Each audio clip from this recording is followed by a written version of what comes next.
Pagkagising ko nga ng umaga, maganda naman talaga ang aking gising. Kaso nga lang, hindi talaga maganda ang amoy. At alam ko na kung saan to galing. Pero bago ko simulan ng kwentong ito, hayaan nyo munang magpakilala ko. Ako nga pala si Mr.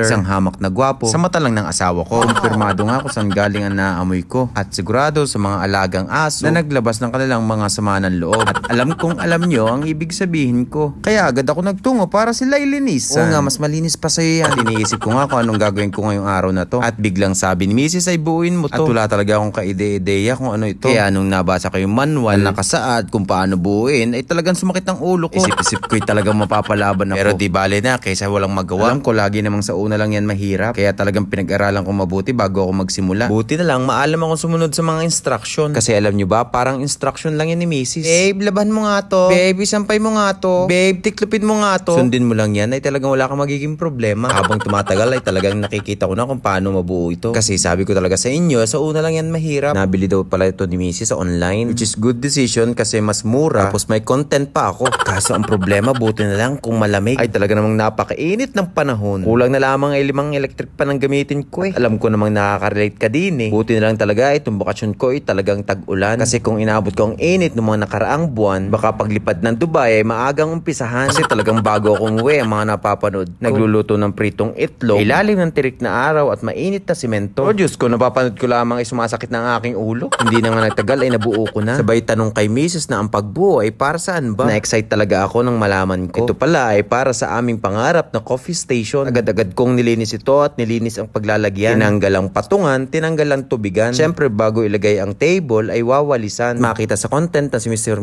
ay may kasipagan. Sa totoo lang, excited na talaga ako ng time na yan. Ang aming mga coffee machine at mga coffee pots ay meron ng paglalagyan. Di nyo natatanong ay talagang napakahilig ko sa kape. Kung trip ko ay tambayan, pupunta sa coffee shop at bibili. Alam kong napakasimple lang ng aming coffee station. Pero napakasaya namin kasi talagang pangarap namin to mula pa noon. Sobrang nakaka-good vibes lang talaga kung meron ka nito sa bahay. Kasi talagang naghahatid saya kahit simpleng bagay. Dahil kulang talaga ako sa oras. Yung isang araw ko lang talaga siya na-try. Siyempre, papakita ko sa inyo kung paano gamitin ito. Una, pumili muna ako ng gusto kong kape. Lagay na ng tubig, tasa at coffee pods. At take note kung ilang bar ang kailangan sa kape. Ang sabi, dapat puno eh. Puno yun, rhyme ka na naman. Gusto mo malamig, blue. Gusto mo mainit, red. Siguraduhin mo lang na hindi na nagbiblink. Ang ibig sabihin ng bar ay kung gaano karami ang tubig na dapat ilagay. At kung ready na ang lahat, i-click ang cup button. And that's it. Maghihintay ka na lang hanggang sa matapos ito. Excited na talaga ako kung ano magiging lasa. Pero for sure, masarap ito kasi Starbucks siya. Yun lang naman talaga ang aking kwento ngayong araw. Salamat ulit sa panonood mga hodl up. At muli, magkita-kita ulit tayo sa susunod mga kabanata. Baka makakalambing ulit ng isang follow sa aking page. Parang awa nyo na. Paalam hanggang sa muli.